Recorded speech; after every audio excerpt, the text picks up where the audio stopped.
Saya ingin tegaskan bahwa keselamatan rakyat adalah hukum tertinggi.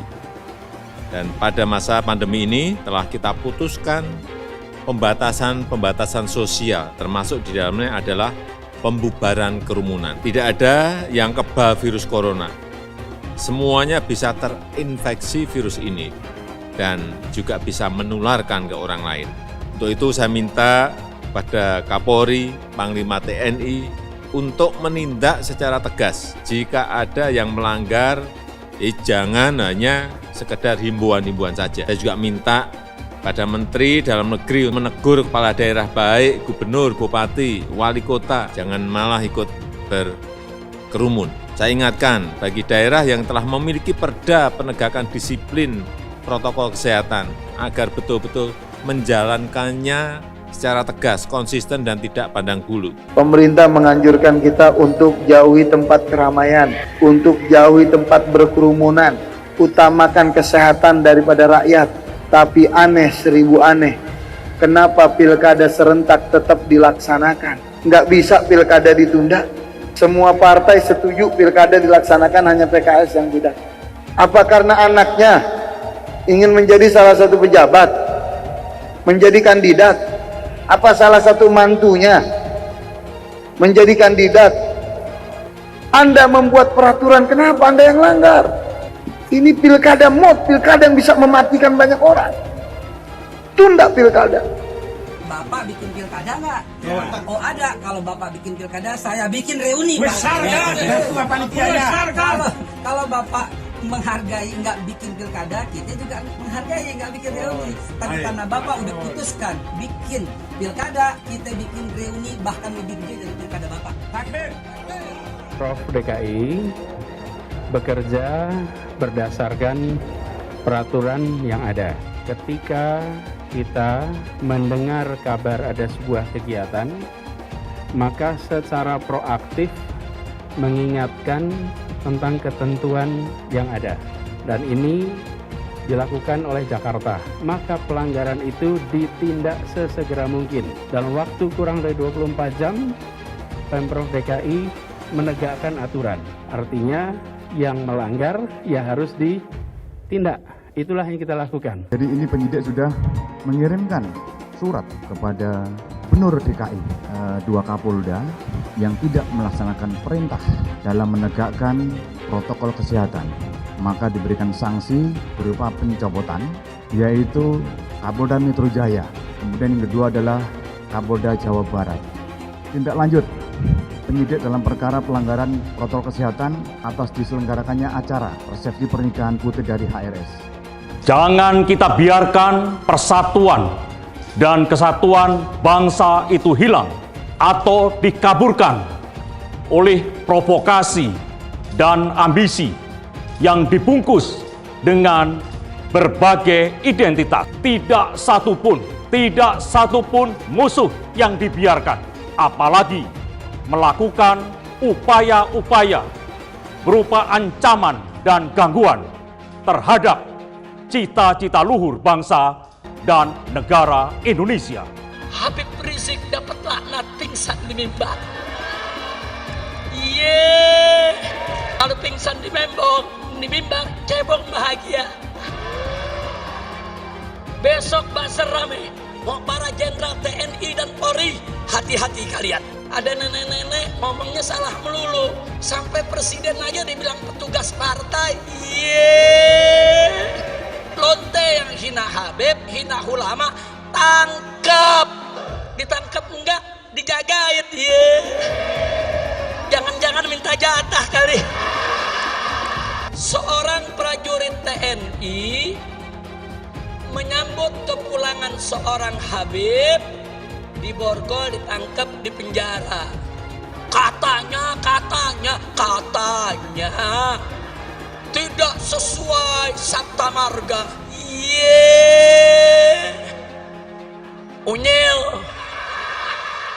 Habaib ulama dikriminalisasi hanya karena tidak sejalan dengan penguasa. Punya akhlak gak? Ucapan agama tidak boleh ngatur negara, itu ucapan gak punya akhlak. Bicara tentang revolusi akhlak, berarti bicara tentang satu revolusi yang berdiri tegak di atas Al-Quran. Sekali lagi kita ingatkan kepada mereka, Indonesia adalah negara tauhid.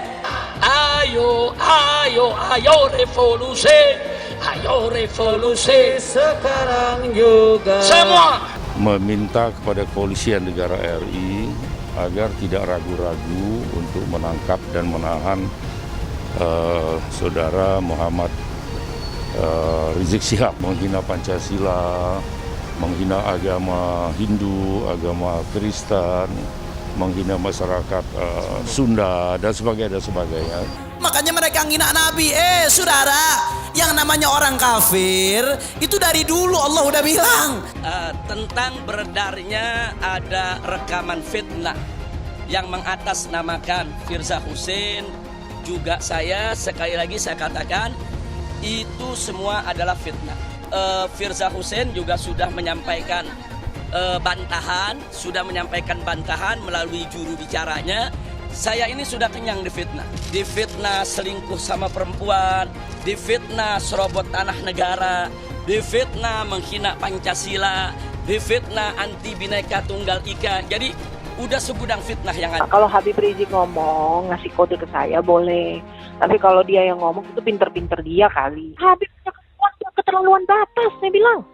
Saya dianggap apa? Jangan Bib. Bib, saya bilang pemimpin bisa tumbang karena wanita. Maksudnya saya hampir gila gara-gara masalah ini. Saya lebih gila, Bib. Teman-teman saya semua menegur saya. Gini, hei Habib, saya bilang ya. Selama ini saya mau tanya sama Habib. Habib kan punya mata. Habib lihat, apa yang selama ini saya bawa Ratna dan Ahmad Dhani ke Habib supaya semua jadi baik. Saya ikut arahan Habib, ikut kegiatan MPI. Akhirnya toh nggak minta ampun, minta maaf, minta ampun, tolong Firza, tolong minta ampun. Sampai dia mau mundur, dia nggak mau lagi mimpin aksi ini. Pak Emma, bayangin. Jangan Habib pikir saya perempuan sembarangan. Kayak gitu. Saya bisa berteriak, teriak. Tentunya nanti ada beberapa saksi ahli yang nanti akan kita periksa kembali ya. Ada saksi bahasa, saksi pidana, saksi pornografi, dan saksi untuk melihat wajah ya. Apakah wajah itu memang sesuai dengan badan, apakah wajah itu sesuai ya, atau badan itu terlalu panjang tangannya atau kakinya dan sebagainya. Nanti saya belum lama kenal dengan Bu Firza. Di KMA ada chat, ada kalau telepon lain mungkin chat, ya. Keturunan Rasulullah, nggak tahu yang keberapa lah urutannya karena Nyai nggak ngitung ya.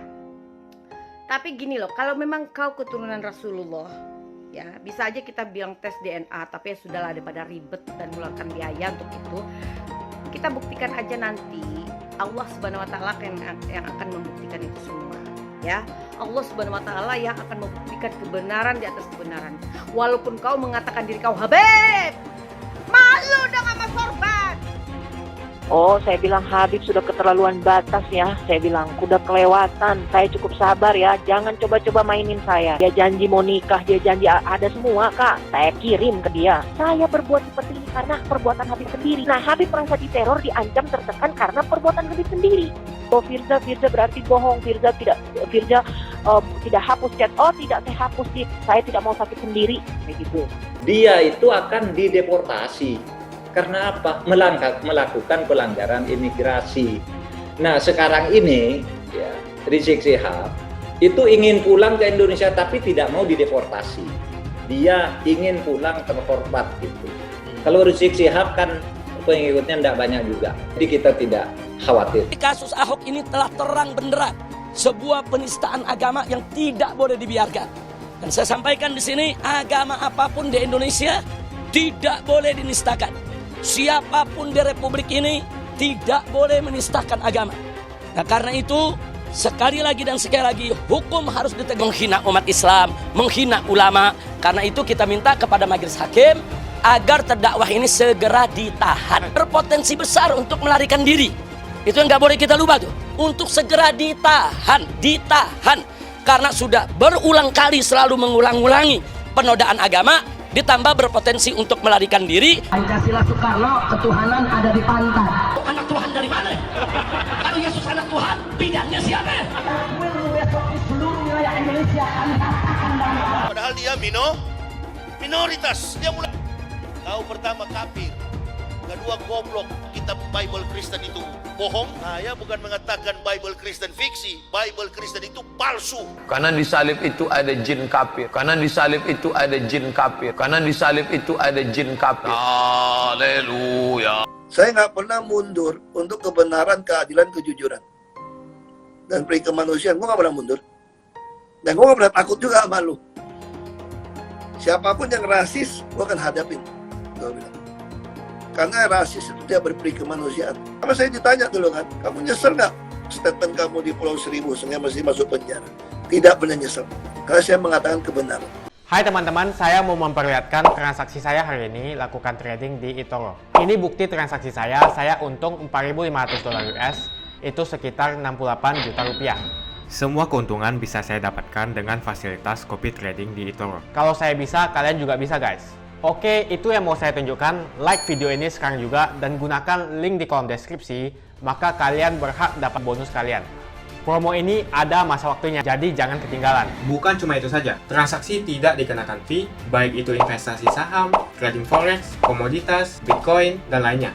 Kalian bisa melakukan transaksi berapa kali pun atau unlimited trading.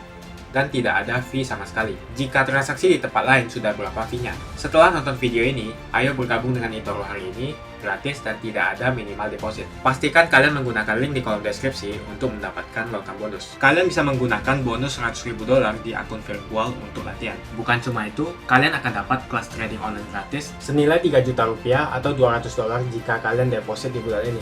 Selamat menonton guys, enjoy! Hai semua, dengan saya Jonas Leong. Terima kasih banyak buat kalian penonton setia yang selalu menonton di channel ini.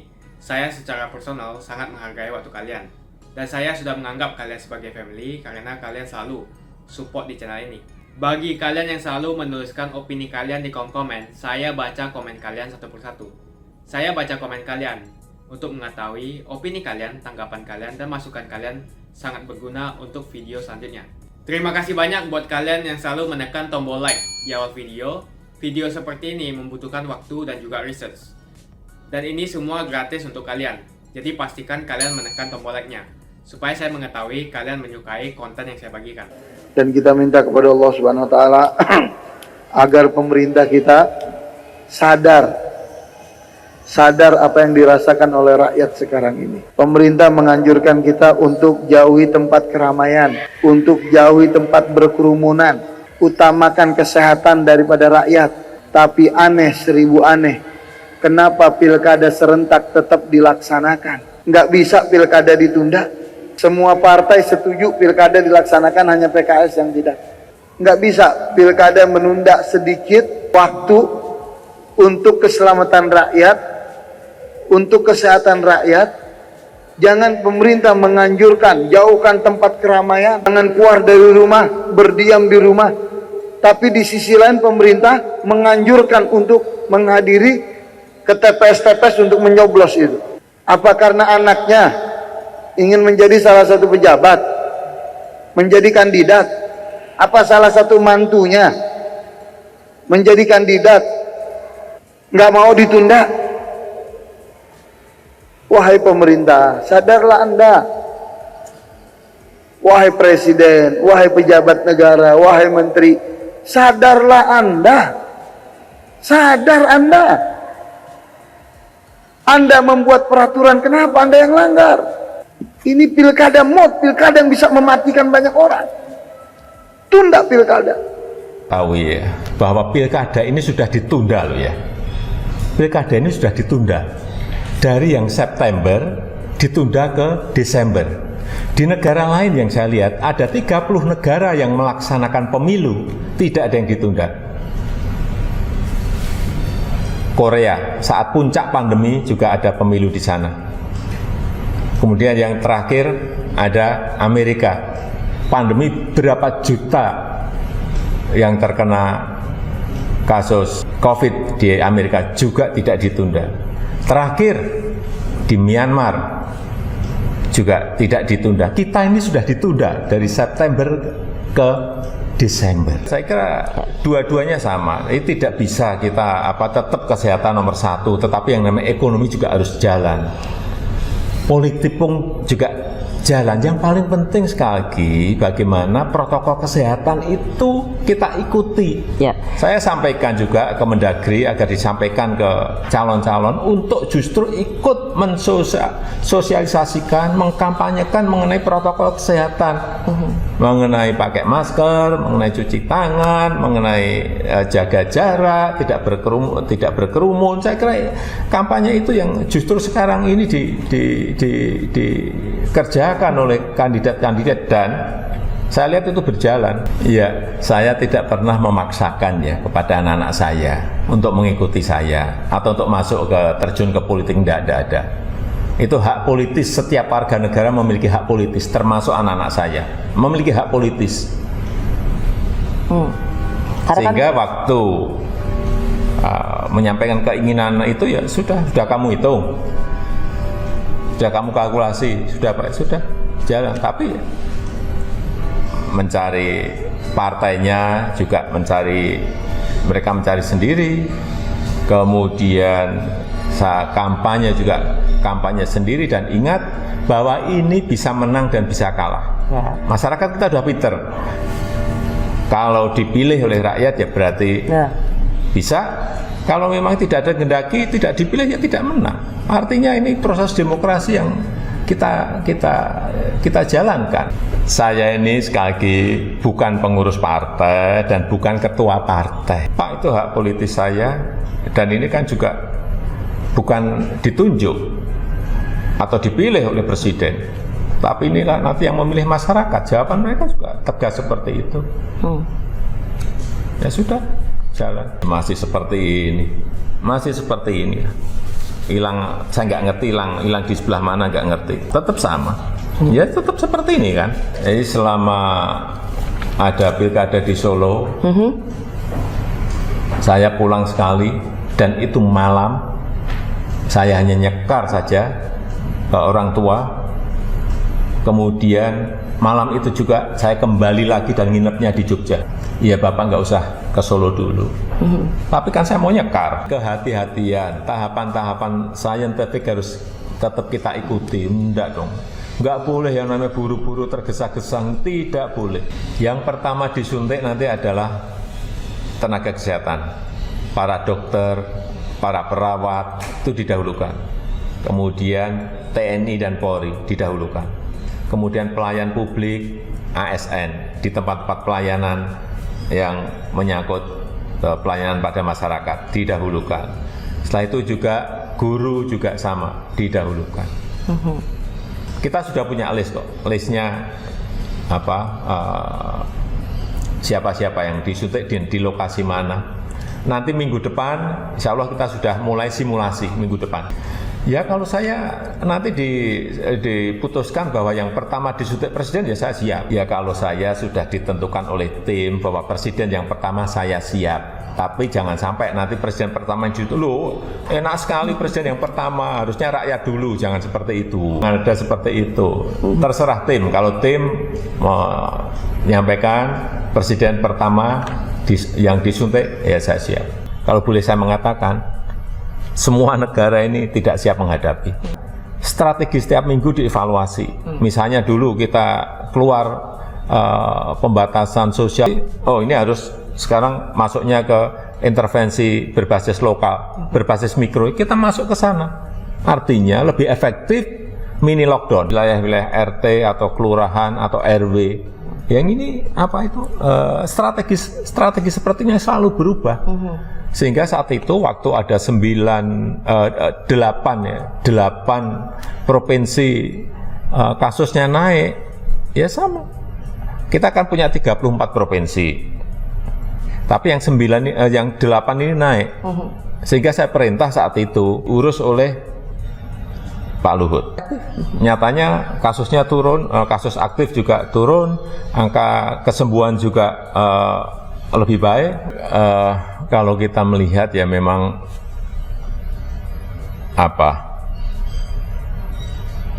semua pilihan-pilihan itu tidak baik.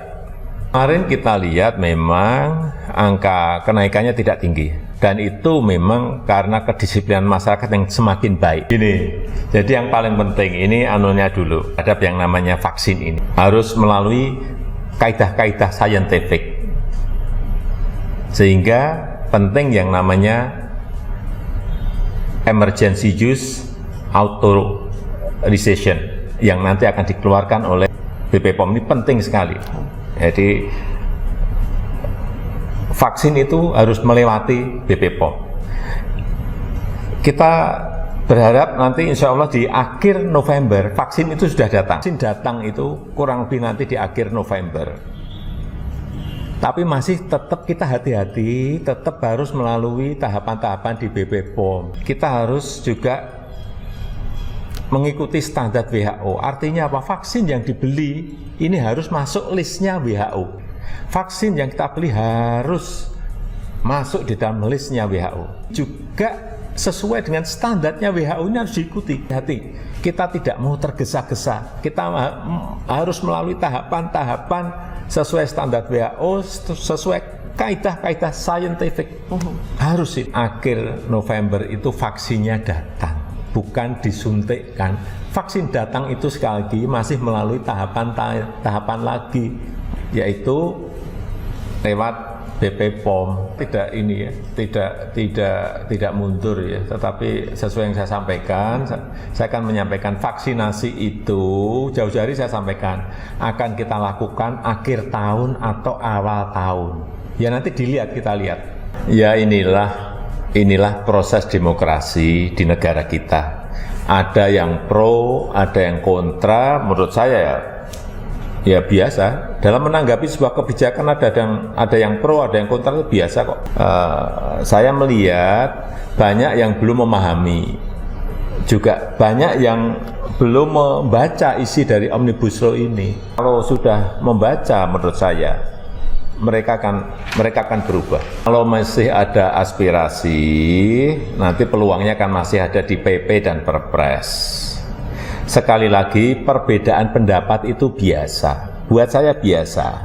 Saya juga sudah banyak berdiskusi dengan serikat, sudah bertemu setelah proses Omnibus Law ini dengan NU sudah, dengan Muhammadiyah sudah, dengan MUI sudah. Perbedaan pendapat itu biasa.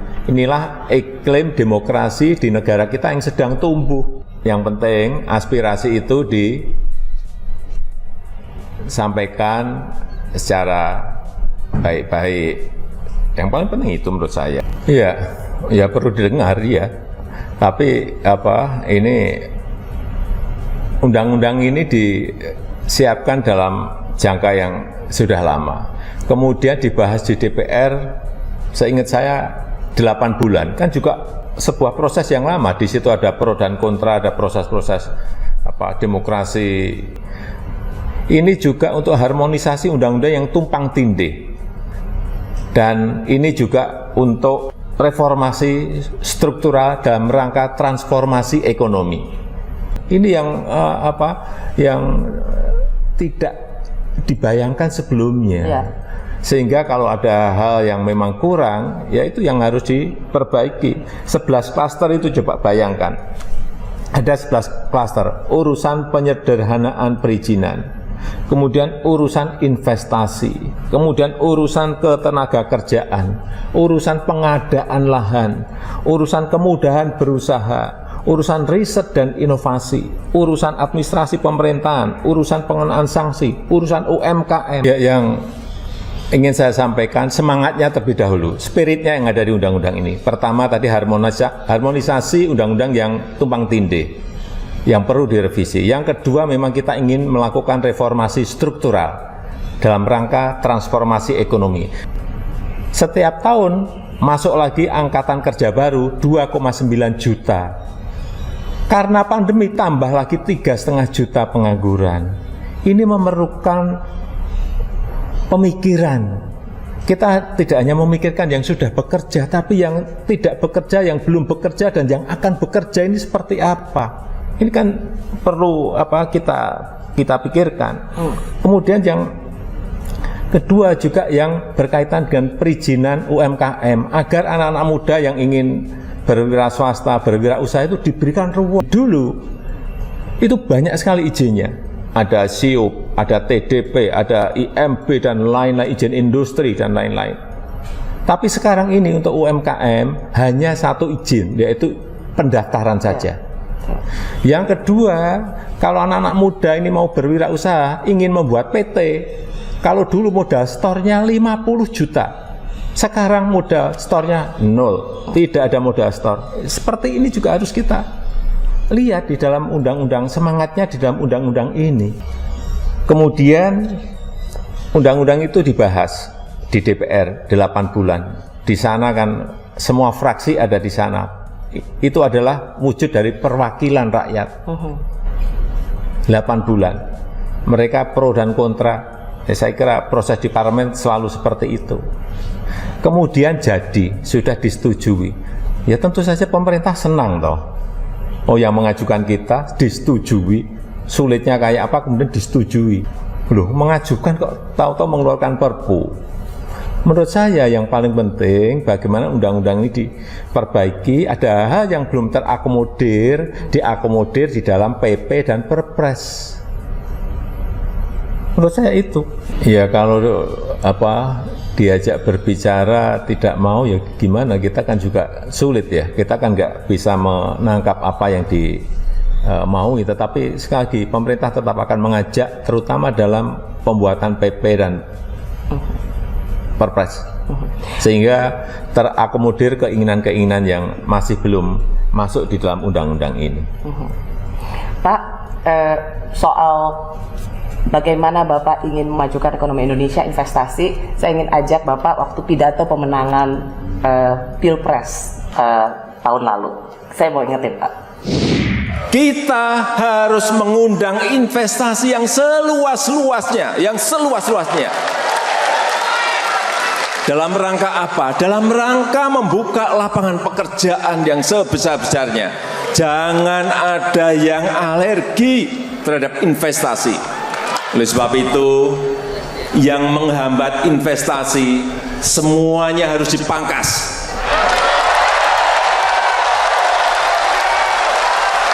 Baik itu perizinan yang lambat, yang berbelit-belit, apalagi yang ada punglinya.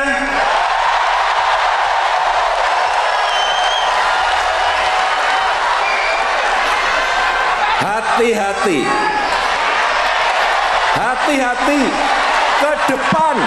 ke depan saya pastikan akan saya kejar.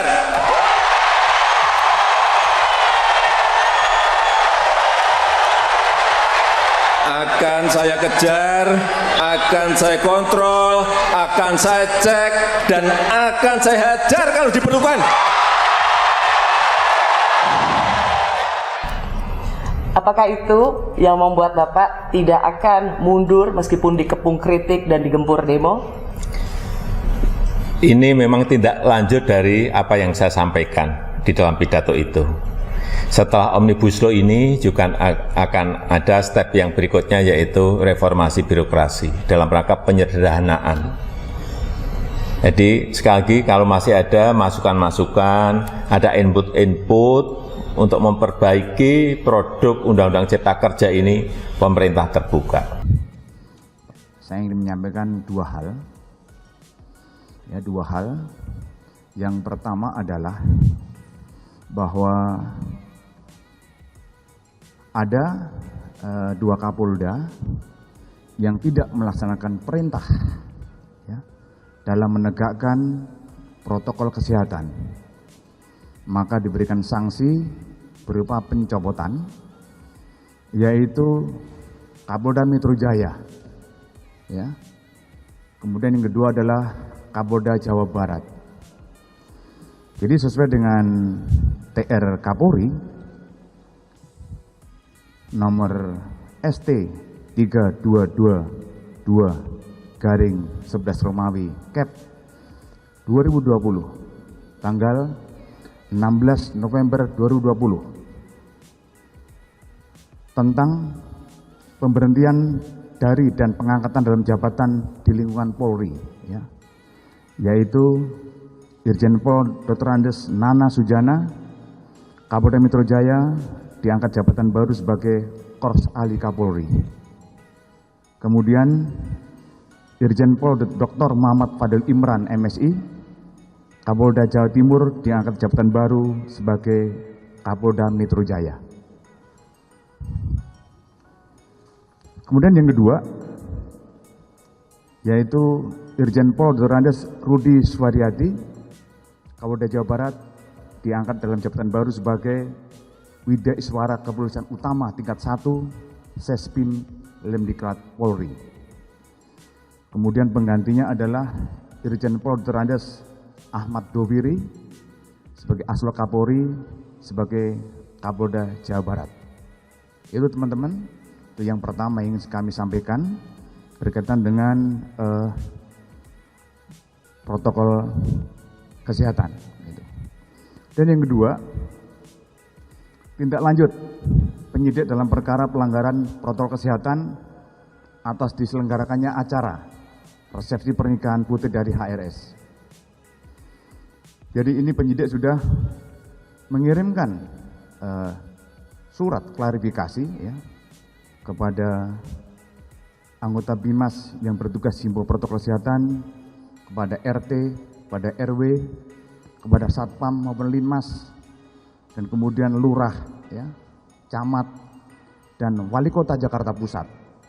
Kemudian dari KUA, dari Satgas COVID-19, Biro Hukum DKI, dan Gubernur DKI, Biro Hukum Kemenex RI, dan kemudian beberapa tamu yang hadir. Dan ini rencana akan kita lakukan klarifikasi dengan dugaan tindak pidana pasal 95 Undang-Undang Republik Indonesia nomor 6 tahun 2018 tentang karantina kesehatan. Itu dua hal ya, ini teman-teman yang bisa kami sampaikan. Tentunya itu bisa jelaskan apa diapakan, kita mau kita klarifikasi ya. Kita tunggu saja prosesnya ya di situ. Jadi ini tim dari Bareskrim Polri dan Polda Metro Jaya nanti akan menangani daripada kasus tersebut. Sekian, terima kasih, selamat sore. Pancasila Soekarno, ketuhanan ada di pantat. Anak Tuhan dari mana? Kalau Yesus anak Tuhan, bidangnya siapa? Besok di seluruh wilayah Indonesia akan katakan bahwa Corona datang, musibah-musibah datang, tiada lain dan tiada bukan, saudara. Pasti kesalahan ini ada kaitannya. Apa kaitannya? Karena Habib Rizik tidak boleh kembali ke tanah air. Allah Ta'ala murka dan Allah kirimkan Corona ke Indonesia, sudah. Kita dijauhkan dari penyakit. Allah angkat ini wabah Corona. Allah angkat wabah Corona. Allah angkat wabah Corona. Amin ya Rabbal Alamin. Hai teman-teman, kalian sudah membuka akun untuk melakukan investasi atau trading? Jika belum, membuka rekening di Toro gratis loh. Bahkan cuma butuh 5 menit saja. Cepat dan simple. Dan semua bisa dilakukan secara online. Sampai saat ini ketika kita mau melakukan investasi saham atau trading forex, kita masih menggunakan cara yang kuno. Seperti kita menelpon banker atau broker yang melakukan atau mengeksekusi transaksi kita. Tapi apakah kalian tahu di Toro kita membeli saham atau forex, kita cuma login, lalu memilih apa yang kita mau, lalu masukin angka berapa banyak yang ingin kita beli, lalu tinggal klik. Sesimpel itu. Sampai saat ini kita bingung mau investasi saham luar negeri, trading forex, komoditas, dan cryptocurrency di mana tepatnya. Kita bisa transaksi semua trading ini di Toro. Di Toro merupakan one-stop shopping. Sampai saat ini kita membayar fee di setiap transaksi kepada banker atau broker. Setiap kita melakukan transaksi jual beli, biasanya kita dipotong fee oleh platform kita. Kalau dalam 1 bulan kalian melakukan transaksi 1 kali, mungkin tidak terasa. Coba kalian melakukan trading sebanyak 100 kali. Sudah berapa fee-nya? Misalnya kalian membeli saham Google dengan fee per transaksi $10. Jika kalian membeli saham Google 10 kali, maka fee transaksi sudah $100. Belum lagi kita akan dikenakan fee ketika kita menjual saham itu. Itulah sebabnya saya memilih eToro, karena tidak ada fee sama sekali. Saya ulangi, di eToro tidak ada fee sama sekali ketika kalian melakukan transaksi. Dan yang kedua, kalian bisa melakukan unlimited trading atau trading sebanyak apapun. Ya, kalian bisa melakukan trading 10 kali, 100 kali, 1000 kali dalam sehari tanpa dikenakan fee. Jadi berapa banyak uang yang kita hemat dari fee saja. Sampai saat ini ketika uang dana kita dikelola oleh manajer keuangan, terkadang kita tidak diberitahu ketika akan melakukan transaksi. Bahkan investasi kita dipotong biaya. Dan kita dibikin bingung karena kurangnya transparansi. Kita juga bingung memilih investasi manajer yang bagus untuk mengelola investasi kita. Alhasil, investasi kita bukannya untung malah rugi. Bahkan yang lebih ekstrim, kita tertipu oleh manajer investasi yang ilegal. Tapi apakah kalian tahu di eToro ada fasilitas yang namanya copy trade, di mana kita bisa menduplikasikan investasi atau trading yang dilakukan oleh trader profesional. Semua data terbuka dan transparan dan kita bisa melihat performance sampai 10 tahun yang lalu. Dengan fasilitas ini, kamu tidak usah lagi menelpon manajer keuangan kamu untuk melakukan trading. Atau pusing investasi kamu merugi dikelola oleh manajer keuangan. Di eToro, kita bisa memilih investor profesional yang sesuai dengan yang kita sukai. Dan di eToro banyak sekali profesional investor yang keuntungannya di atas 50%. Bulan ini saya profit 140%. Jika kalian ingin profit seperti saya, kalian tinggal menggunakan fasilitas copy trade. Jadi ketika saya profit, maka otomatis kalian akan mendapatkan profit. Mau beli saham Google, 1 unitnya mahal. Di eToro, kalian bisa beli di bawah 1 unit atau pecahan unit. Contohnya kita membeli saham Google dengan hanya $50 saja, yaitu 0,02 unit. Di platform lain, kalian diwajibkan untuk membeli minimal 1 unit atau $1.500 untuk saham Google. Dengan $50 atau Rp700.000 saja, kalian sudah bisa memiliki saham Google. Menarik bukan? Saya sudah lama menggunakan eToro dan minggu ini saya profit 140%. Jadi bergabunglah dengan eToro dan mulai profit hari ini. Jadi apa yang kalian tunggu? Mendingan kalian cobain sendiri aja deh. Tutorial bisa kalian cek di kolom deskripsi dan kalian harus menggunakan link di kolom deskripsi untuk mendapatkan welcome bonus. Jika tidak, maka tidak akan mendapatkan bonus. Dan gunakan bonus $100.000 di akun virtual Anda untuk mengenal lebih jauh tentang eToro atau bisa digunakan untuk latihan. Bukan cuma itu, kalian akan dapatkan flash trading gratis yang nilainya Rp3 juta jika kalian deposit di bulan ini. Terima kasih banyak buat kalian yang nggak skip dan nonton video ini sampai habis. Saya secara personal sangat menghargai waktu kalian. Makasih banyak buat kalian yang sudah tekan tombol subscribe dan makasih banyak buat kalian yang sudah tekan tombol loncengnya. Jangan lupa bagikan informasi ini ke teman atau family Anda. Mungkin teman atau family Anda membutuhkan investasi ini. Oke guys, sekian dulu dari saya. Jangan lupa follow Instagram saya di @johannesleongofficial untuk kata-kata motivasi setiap harinya. Bagi kalian yang termotivasi nonton video ini, ayo like video ini dan subscribe di channel ini. Dan buat kalian yang sudah subscribe di channel ini, jangan lupa tekan tombol loncengnya supaya kalian mendapatkan notifikasi setiap kali saya upload video. Saya menggunakan eToro untuk melakukan investasi. eToro merupakan broker multi aset di mana Anda dapat berinvestasi pada pasar keuangan global seperti di saham, komoditas, forex, cryptocurrency atau di ETF. eToro juga dikenal dengan social trading platform di mana Anda bisa mengcopy transaksi dari trader profesional sehingga cocok sekali bagi Anda yang sibuk atau tidak memiliki keahlian untuk trading atau berinvestasi sendiri. Misalnya Anda menggunakan copy trading untuk menduplikasi aktivitas trading saya. Jika saya profit, maka kamu akan otomatis profit. Mau profit seperti saya? Gunakan copy trade hanya di eToro. Pastikan gunakan link di kolom deskripsi untuk mendapatkan bonus.